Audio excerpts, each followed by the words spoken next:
Your work here has been mediocre at best, Lachlan announced, his voice slicing through the quarterly review meeting. 40 pairs of eyes turned toward me. The projector hummed, casting my name and performance metrics across the wall behind the new VP. 7 years of dedication, reduced to a red downward arrow. I don't see evidence of any meaningful contribution despite your tenure, he continued, lingering on the word as if it were an accusation. My throat constricted. 103 projects, successfully delivered. Half the company's daily operations relied on systems I'd created from nothing. Methods that became so embedded in the workflow that people forgot someone had actually built them. Lachlan had been VP of operations for exactly 26 days. Perhaps, he said, tapping his gold watch against the table. It's time you moved on. Someone gasped. Ava from accounting tried catching my eye with a sympathetic glance.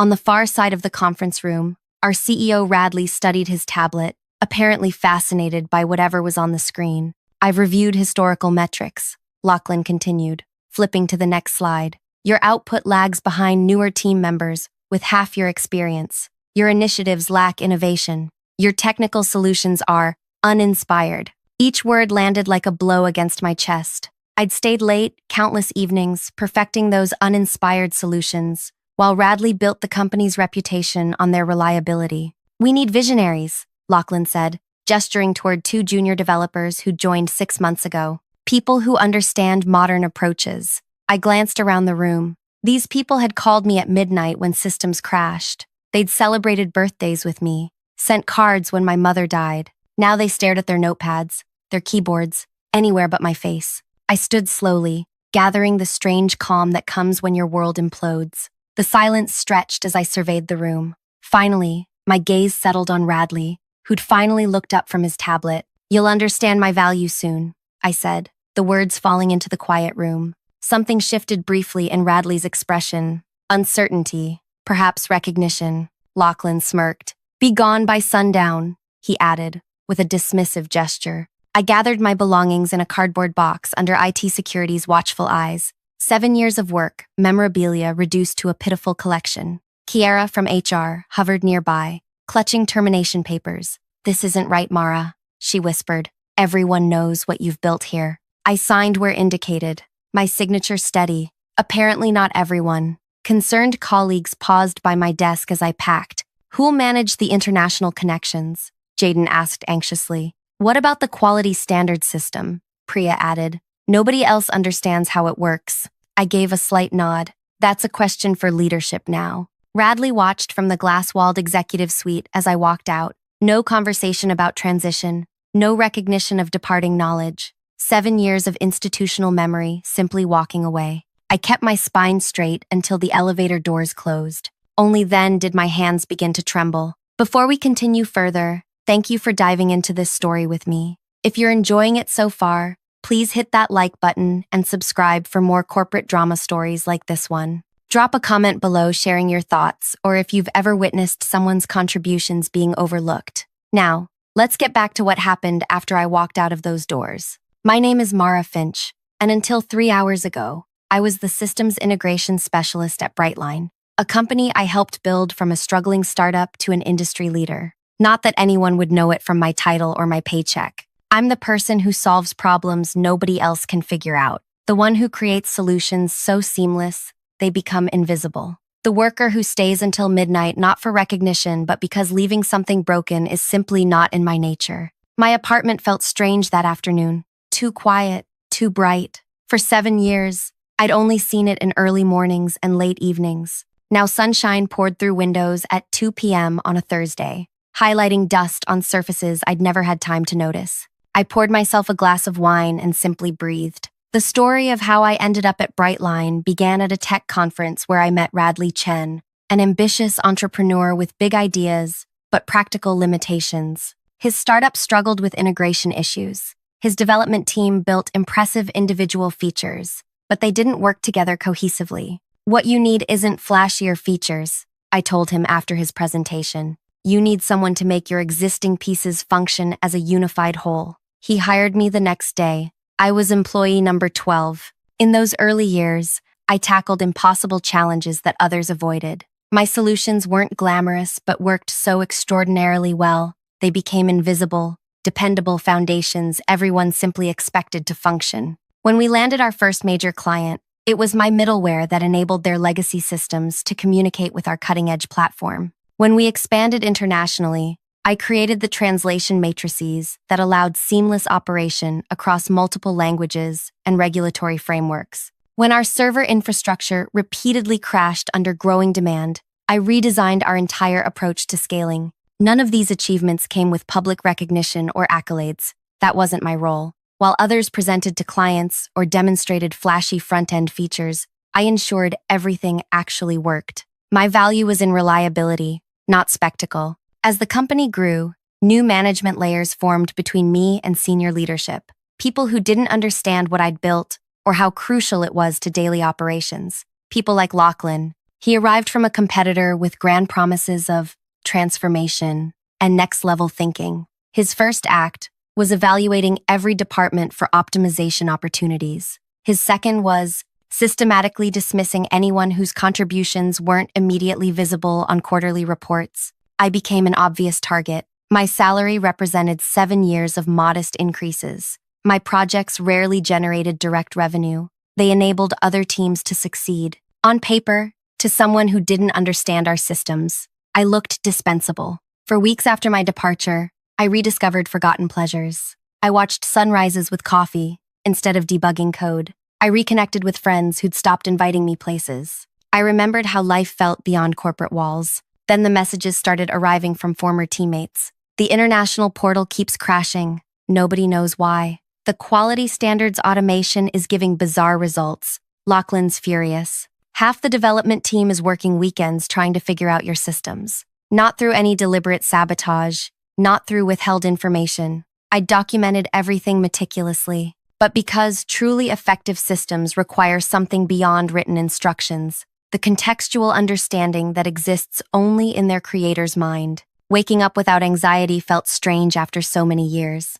I started taking walks in the morning, applied for positions at companies where my skills might be valued, even considered starting my own consultancy. Then my phone buzzed with a text from Priya. "You should see what's happening here." She sent a link to a business news article. Brightline had missed their quarterly targets by a substantial margin. An important client had publicly complained about system failures. Their stock had dropped 18% in a single day. Due to unforeseen technical challenges, Radley explained to concerned stakeholders in a quote, "I felt no satisfaction in their struggles. These were people I'd worked alongside for years, friends whose livelihoods depended on the company's success. But I also felt no responsibility to rescue them from a situation they'd created." 3 weeks later, I received an interview offer from Brightline's main competitor. The role came with a director title and nearly double my previous salary. I scheduled it for the following Monday. That Sunday evening, my phone displayed Radley's number. I let it ring 4 times before answering. "Mara," he said, his typically confident voice subdued. "How are you?" "Surprisingly well," I replied honestly. An uncomfortable silence stretched between us. "We've encountered some difficulties," he finally continued. "I've heard. The VP who made that unfortunate decision is no longer with us." Lachlan had lasted less than 2 months. I felt a flicker of vindication but kept my voice neutral. "That's unfortunate." The silence hung between us, heavy with unspoken tension. I listened to Radley's breathing on the other end of the line, waiting. "Let him work for this conversation. We need your expertise," he finally admitted. "The board has authorized me to make a substantial offer for your return." I sat at my kitchen counter, tracing patterns in the condensation on my water glass. 7 years of dedication, erased in a 20-minute meeting, and now they wanted me back because things were falling apart. "What's your offer?" I asked, my tone deliberately neutral. He named a figure 20% higher than my previous salary, a modest title upgrade, potential equity options after a year. "That's interesting," I replied, "but insufficient." "Mara, be reasonable." I was reasonable for 7 years, Radley. Reasonable about my compensation, reasonable about credit for my work, reasonable when you brought in Lachlan without consulting anyone who actually understood our operations. My voice remained calm, but each word carried the weight of accumulated grievances. "I'm done being reasonable. I stated my requirements, triple my previous compensation, executive authority over technical operations, and public acknowledgement of my historical contributions to the company. That's considerable, he responded, discomfort evident. Actually, it's entirely fair, I replied. You're not paying for future work. You're compensating me for what I've already created that nobody else understands fully. The board will never. Then find someone else to fix your systems, I interrupted. Though, I suspect you've already tried. Another long pause. I could almost feel him calculating the cost of continued failures against meeting my demands. I have an interview with Lumina tomorrow,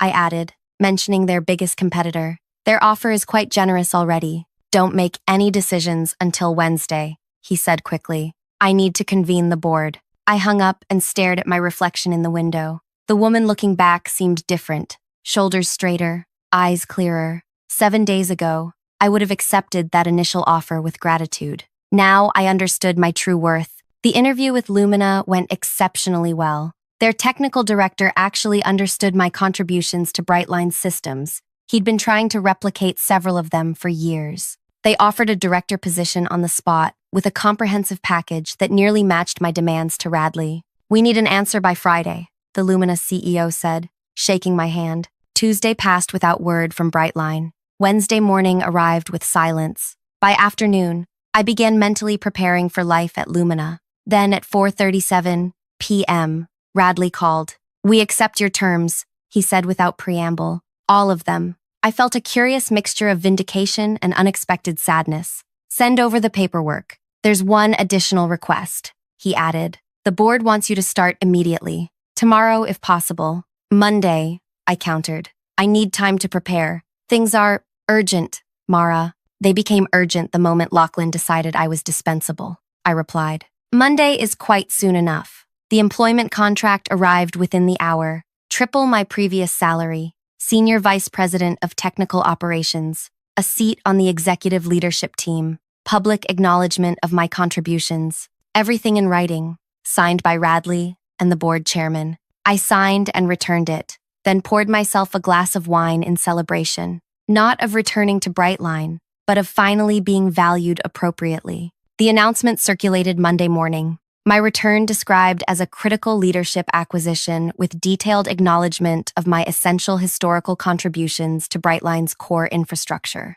Every person who had witnessed my dismissal received this message, alongside news of my executive package and reporting structure. Walking into the building felt surreal. The same security guard greeted me, but instead of my old badge, he handed me an executive access card. The same elevator carried me upward, but I exited on the executive floor rather than the technical department. The same people nodded as I passed, but their expressions carried new respect. Or was it wariness? Kiara from HR met me at the door to my new office. An actual office with windows, not the cubicle I'd occupied for years. Welcome back, she said, her smile genuine. Your team is assembled in conference room A, whenever you're ready. My team? Yes, the Technical Operations Division. 23 people total, including the new hires Radley approved this weekend. She handed me a folder. Their profiles are all here. You have complete authority to reorganize as you see fit. The reality of my new position began sinking in.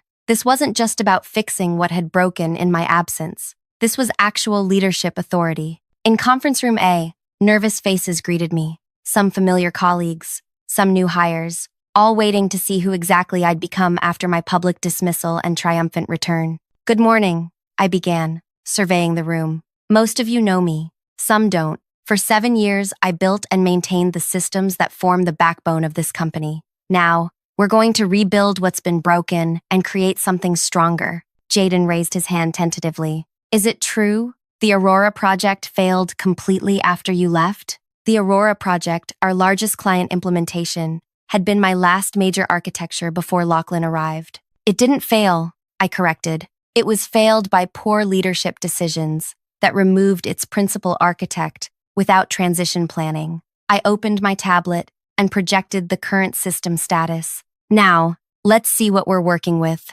The first week passed in a blur of diagnostics and repairs. Critical systems had degraded without proper maintenance. Stopgap fixes had created new problems. Half-implemented changes initiated under Lachlan had corrupted core functions. By Friday, we'd stabilized the most urgent issues. I worked alongside my team, hands-on with the code, showing rather than telling. When we resolved the issues plaguing the Aurora project at 10 p.m. Friday night, spontaneous applause broke out in the development room. "First round's on me," I announced, and we relocated to a nearby bar to celebrate. Priya clinked glasses with me as the others chatted excitedly about plans to rebuild the international portal. "You know what's strange?" she said quietly. "Radley hasn't interfered once. Not a single executive directive or modification request." "That was in my contract," I replied. "Complete technical autonomy." "Smart," she nodded. "But that's not all of it. He seems different since you returned. Watchful, almost nervous." I considered this. Executives don't like being proven wrong publicly. "Maybe." She studied me. "What are you really after, Mara? Revenge for how they treated you?" The question caught me off guard with its directness. What did I want? The validation of return? The satisfaction of proving my worth? Something deeper? "I want what I've always wanted," I finally answered. "To build something that works properly." But as I said it, I recognized the half-truth. There was something else brewing beneath my calm exterior, a plan forming that I hadn't fully acknowledged even to myself. The second week brought my first executive leadership meeting. I sat at the gleaming conference table, now a peer to those who'd previously barely acknowledged my existence. Radley presided with his usual charisma, but I noticed how his gaze frequently darted to me throughout the presentations. The chief financial officer presented quarterly projections showing recovery after the recent troubles. The VP of sales detailed renewed client confidence. The chief marketing officer outlined aggressive plans to regain market share lost during the system's failures. "And now," Radley said, "I'd like our new SVP of Technical Operations to share her assessment and plans." All eyes turned to me, some curious, some wary, some openly skeptical. The weight of expectation hung in the air. I opened my presentation slowly, methodically, not with technical diagrams or recovery metrics, but with a 7-year timeline of Brightline's growth. Each major client acquisition, each significant feature launch, each technological breakthrough. Beside each milestone, I displayed the underlying technical architecture that had made it possible. Systems I had designed and implemented, largely without credit. "Our recent failures weren't accidents," I explained calmly. "They were the inevitable result of removing the person who understood how these interconnected systems function as a whole." Several executives shifted uncomfortably. Radley's expression remained carefully neutral. "Moving forward," I continued, "we have two choices. We can patch the existing systems, a temporary solution that will require constant maintenance, or we can rebuild properly with appropriate resources and recognition for the architects." "What's your recommendation?" asked the CFO. "Rebuilding is the only sustainable path," I replied, "but it requires something Brightline has historically lacked: transparency about who creates value and appropriate compensation for their contributions." The room grew uncomfortably quiet. "Are you proposing structural changes beyond your department?" Radley asked carefully. "I'm proposing a culture change," I answered, meeting his gaze directly. "One that prevents us from ever again discarding someone whose value we've failed to recognize." The tension in the room was palpable. I'd pushed boundaries, made implicit criticisms explicit, but something told me this was merely the opening move in a larger game,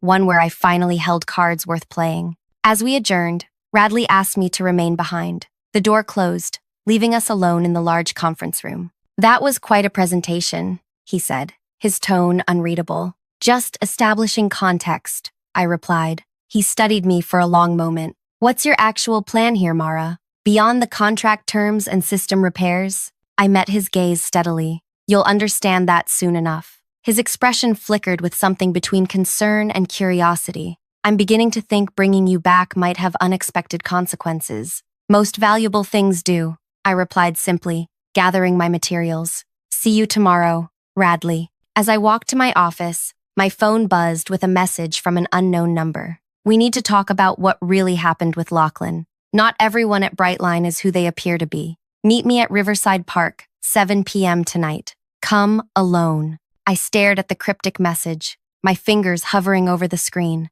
Anonymous messages inviting people to secluded locations rarely ended well in movies. Then again, Riverside Park was hardly secluded. It was a popular evening spot filled with joggers and dog walkers until well after dark. Curiosity won. If someone had information about Lachlan, that they couldn't share inside Brightline's walls. I needed to hear it. The spring evening was mild, cherry blossoms scattering across the walking path as I approached our meeting spot. I'd chosen casual clothes, jeans and a light sweater, wanting to appear approachable rather than in executive mode. A woman sat alone on a bench overlooking the water, her profile vaguely familiar, though I couldn't immediately place her. As I approached, she turned, and recognition clicked into place. Vivian, Radley's executive assistant for the past 3 years. "Thank you for coming," she said, glancing nervously over her shoulder. "I wasn't sure you would." "Your message was intriguing," I replied, taking a seat beside her. "What's this about, Lachlan?"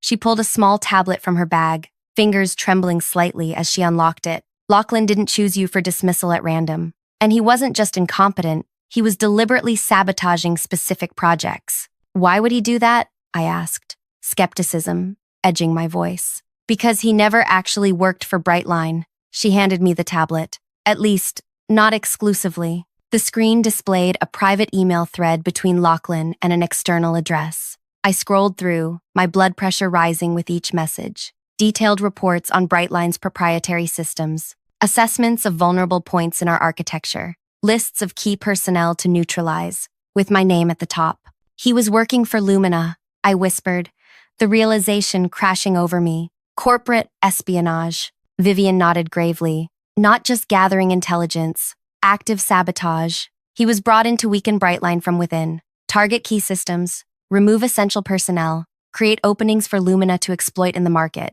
And Radley hired him without proper vetting." She hesitated, glancing around again before leaning closer. "That's where it gets complicated. The board insisted on Lachlan's appointment, overrode Radley's concerns." "The board?" My mind raced through implications. Why would they? 3 board members have investments in Lumina through shell companies, she interrupted. "I discovered it accidentally while preparing materials for last quarter's board meeting." "Keep scrolling." I swiped through more documents, financial records showing the connections, calendar invites for private meetings between Lachlan and 2 board members, strategy notes outlining a controlled decline of Brightline's market position. "Why are you showing me this?" I asked, suddenly wary. "Why not take it to Radley?" Her expression darkened. "Because I don't know who to trust anymore. Radley's been acting strangely since before Lachlan arrived. Closed-door meetings, encrypted communications. He claims he opposed Lachlan's hiring, but I've seen messages suggesting otherwise."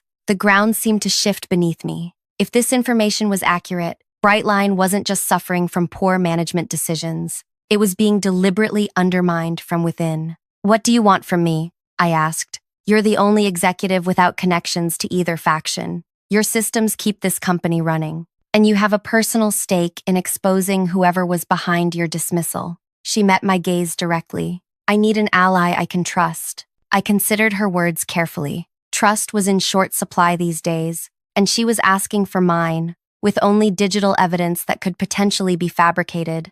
"I'll look into this," I said finally, "but I need time to verify independently." She nodded, seemingly relieved. "That's all I ask. Be careful who you confide in." As I walked home, my mind churned with possibilities. If Vivian's information was accurate, my return to Brightline had placed me in the center of a corporate war I hadn't known was being fought. My dismissal hadn't been about my performance. It had been strategic elimination of a obstacle. But who was really pulling the strings? Rogue board members? Radley himself? External forces I hadn't identified? The next day, I began subtle investigations. Nothing that would trigger alarms, just careful probing of system logs and access patterns. Who had been reviewing which portions of our architecture? Which projects had received unusual scrutiny during Lachlan's brief tenure? What I found confirmed portions of Vivian's claims. Lachlan had indeed focused his attention on our most innovative systems, the ones that gave us competitive advantage.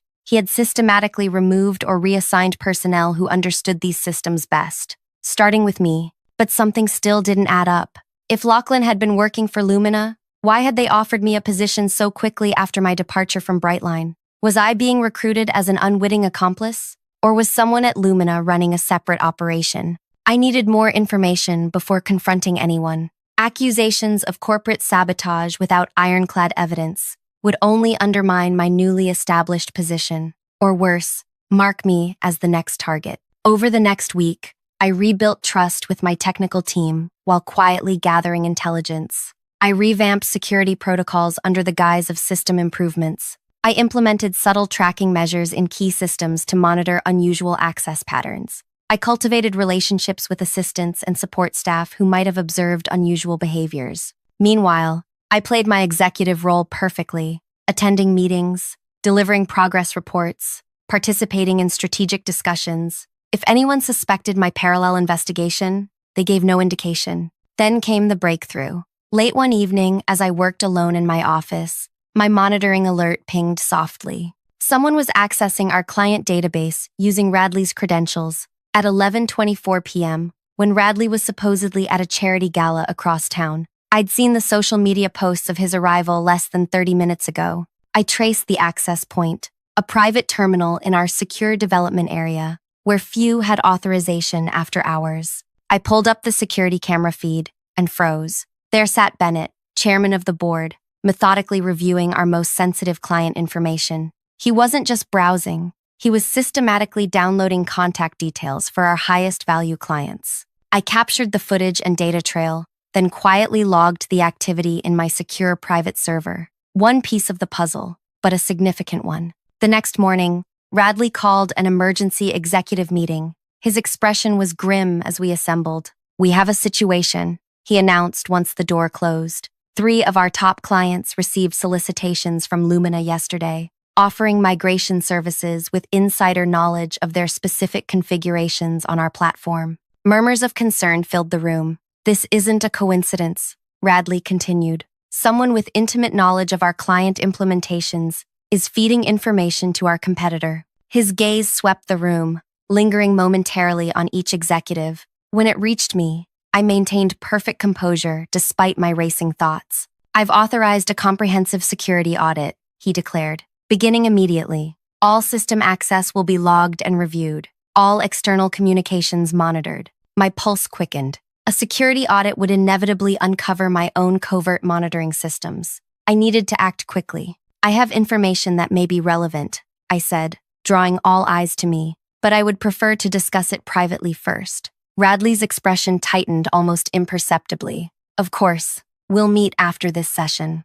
The meeting continued with discussion of damage control measures, but tension hung in the air. I'd made a calculated risk, revealing that I had information without specifying what it was. Now I needed to navigate the fallout carefully. When the room cleared, Radley closed the door and turned to me. "What information?" "Mara," I measured my words carefully. "I've observed unusual access patterns in our systems, not from external threats, but from within Brightline." His expression remained neutral. "Go on. Someone used your credentials last night to access client data, while you were verifiably elsewhere." A flicker of genuine surprise crossed his features. "That's impossible. My authentication requires biometric confirmation." "Nevertheless, it happened. I have the logs." He sank into a chair, expression troubled. "Show me." I pulled up the sanitized logs, enough to demonstrate the breach without revealing my monitoring system. "I haven't identified who yet, but they're using executive credentials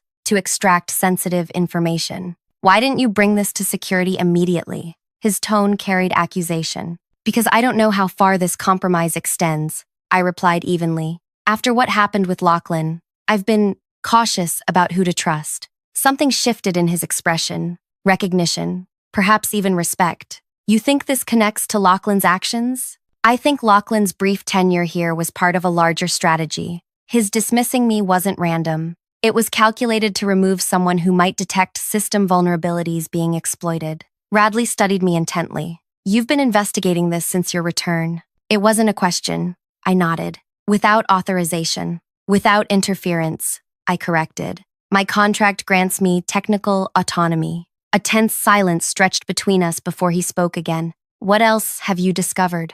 I considered my options carefully. Revealing everything would leave me vulnerable if Radley himself was involved. Revealing nothing would waste a potential alliance if he wasn't. "Enough to know the breach extends to board level," I finally said, "but not enough to identify everyone involved." His eyes widened slightly, then narrowed with calculation. "How do I know you're not part of this? Your dismissal and triumphant return could have been staged. Your interview with Lumina, suspiciously convenient. You don't. I acknowledged, just as I don't know if your apparent surprise is genuine or performance. We had reached an impasse, two executives with reason to suspect each other, neither willing to reveal their full hand. "What do you propose?" he finally asked. "A controlled test," I replied. "Feed different information through different channels. See which pieces reach Lumina. That would require involving others in our suspicions." "Not necessarily. You and I could manage the entire operation." He considered this,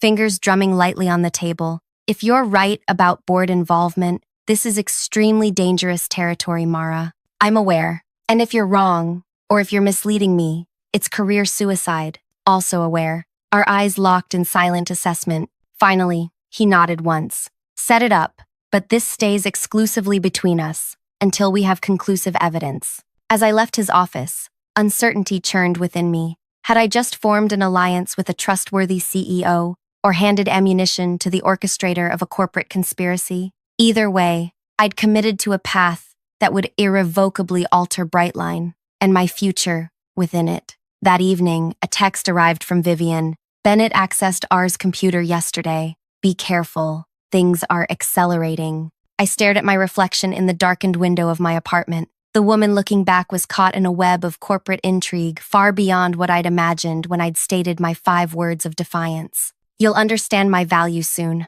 Little did I know then just how that understanding would come about. The next morning, I implemented my plan. Working with Radley, cautiously, I created 3 distinct bait projects in our development system. Each contained seemingly valuable but actually harmless proprietary information. Each was accessible through different channels and visible to different segments of leadership. Project Cardinal could only be viewed through Radley's access path. Project Sapphire was visible to the technical executive team. Project Horizon was accessible to board members only. I embedded unique, traceable markers in each project's data structure, digital fingerprints that would reveal themselves if the information appeared elsewhere. Then I waited. Meanwhile, I continued strengthening our actual systems. My team worked tirelessly to rebuild what had been damaged during my absence, morale improving as they saw genuine progress. The company began stabilizing, client confidence returning, metrics improving. 2 weeks passed. I maintained my vigilant monitoring while presenting a perfect facade of executive integration. Radley and I had daily check-ins regarding our trap projects, careful to disguise them as routine development reviews.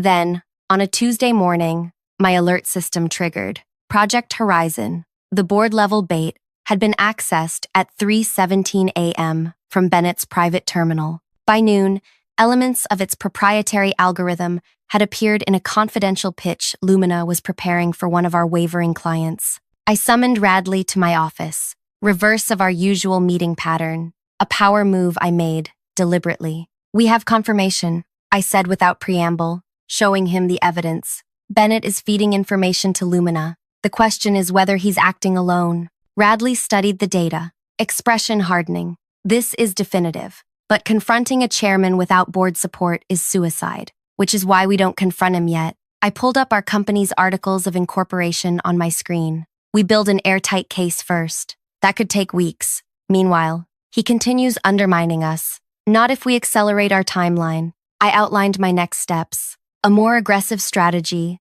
than our careful approach thus far. We feed him exactly what we want Lumina to see. Radley's eyes widened with understanding. "Disinformation, precisely." I smiled thinly. "Let's see how Lumina responds to implementing some spectacular failures." Over the next week, we executed our plan meticulously. Project Horizon received updates containing fatally flawed algorithms, innovations that would appear breakthrough initially, but catastrophically fail under real-world conditions. Bennett took the bait, accessing the information during early morning hours when he thought no one was monitoring. Meanwhile, I expanded my investigation. If Bennett was compromised, who else might be? I traced communication patterns, financial transactions, meeting schedules, building a comprehensive map of potential conspirators. The results shocked even my cynical expectations. 3 board members, including Bennett, the recently departed Lachlan, and 2 current executives, showed clear connections to Lumina through various channels. They'd been systematically weakening Brightline from within, positioning Lumina to absorb our failing company at a fraction of its value. but the most surprising discovery came buried in encrypted communications on our backup servers. Radley himself had known about the infiltration far longer than he'd admitted to me. He hadn't initiated it, but he'd recognized it months ago and chosen strategic inaction. Why? The answer came in further communications. Radley was playing a longer game. Rather than exposing the conspiracy immediately, he'd been gathering evidence while appearing oblivious. His plan had been progressing methodically until Lachlan, overeager and unaware of Radley's knowledge, had accelerated matters by dismissing me. My return had forced Radley's timeline forward. He'd needed me to fix the systems Lachlan had damaged, but he hadn't anticipated my own investigation running parallel to his. Now we were both aware of each other's knowledge, circling warily like chess players who've recognized an unexpected master across the board. I called Vivian. We need to talk. Not in the park this time. We met at a small cafe far from Brightline's offices. Her nervousness had increased visibly since our last meeting. Radley knows, she said immediately. He asked me about our communication yesterday. What did you tell him? That I've been keeping you informed of unusual activities, as any good assistant would do for a senior executive. She fidgeted with her napkin. He seemed to accept it, but he's watching me more closely now. You need to continue exactly as before, I instructed. Don't change any patterns. If Radley truly suspects you, altered behavior will only confirm it. And you? She asked. What's your next move? I considered how much to reveal. Vivian had proven reliable thus far, but complete transparency remained risky. I'm gathering final evidence, I said carefully. When it's complete, we'll act decisively.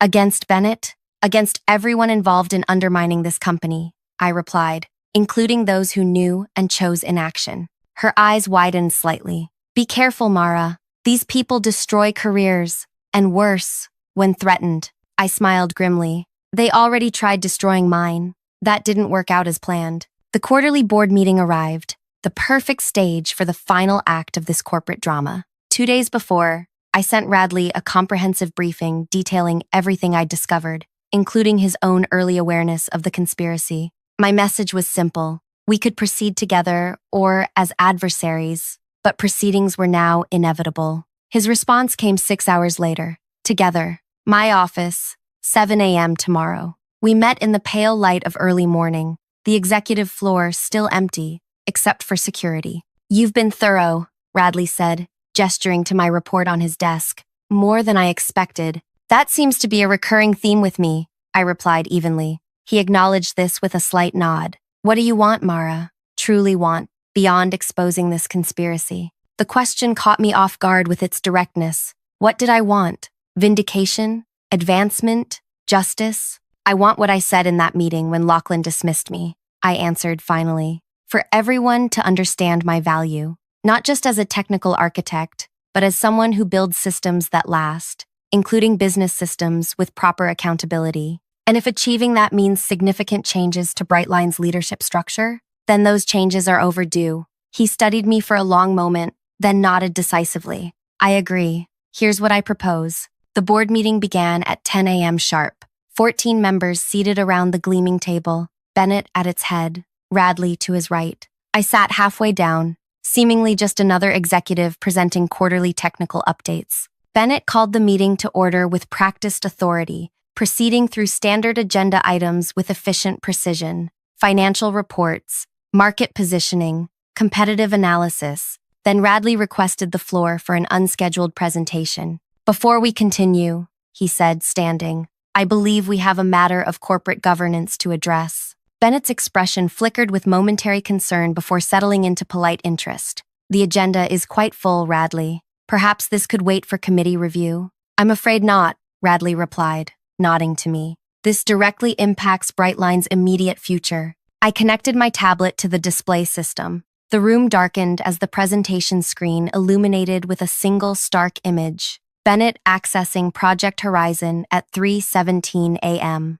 What is this? Bennett demanded, voice sharp. Evidence, I replied calmly, of systematic corporate espionage and sabotage orchestrated from within this room. Chaos erupted. Bennett attempting to adjourn the meeting, other implicated board members rising in protest, the remaining directors demanding explanations. Through it all, Radley and I stood calmly at the center of the storm we'd unleashed. When order finally restored, I methodically presented our findings: access logs, communication records, financial connections, the deliberate weakening of Brightline's position to benefit Lumina, the strategic elimination of personnel, including myself, who might have detected the scheme earlier. "This is absurd," Bennett sputtered. "Fabricated evidence from a disgruntled employee you never should have rehired." "Actually," I smiled thinly, "that dismissal was your conspirators' most significant miscalculation." I switched slides to display Lachlan's original assessment of me,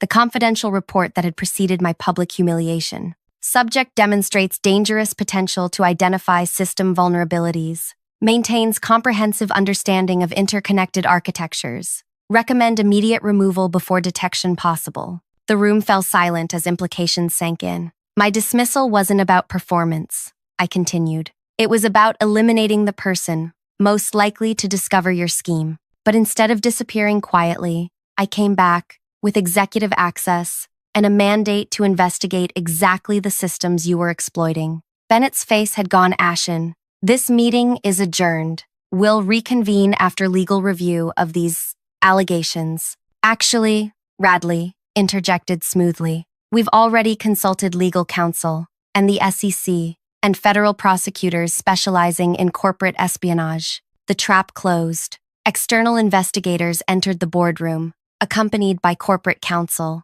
3 board members, including Bennett, were escorted out for immediate questioning. The remaining directors sat in stunned silence as Radley outlined the transition plan we'd developed. "Effective immediately, Bennett and the implicated directors are suspended pending investigation.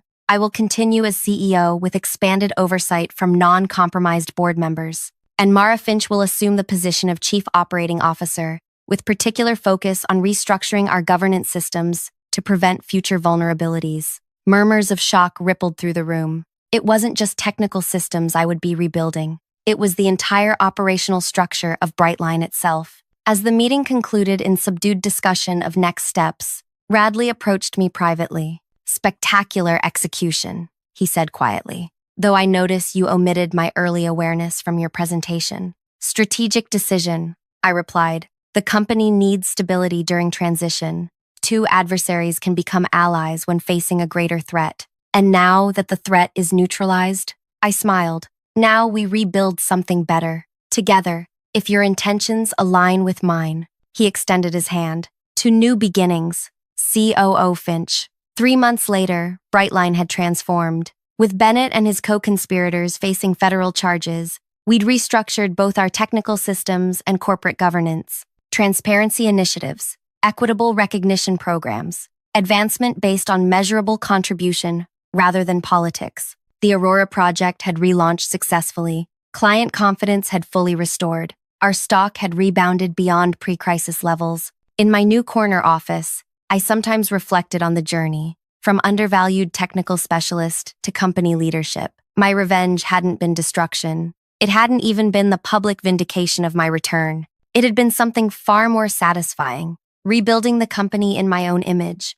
creating systems of lasting value that recognize the contributions of everyone involved. Sometimes the most powerful revenge isn't what you destroy, but what you create in the aftermath of betrayal. Thank you so much for staying with this story until the end. If you enjoyed Mara's journey from undervalued employee to powerful executive, please hit that like button and subscribe for more corporate revenge stories. Have you ever witnessed someone's contributions being overlooked until they were gone? Share your experiences in the comments below. And if you'd like to hear more stories about workplace justice, let me know what situations you'd like to see explored next.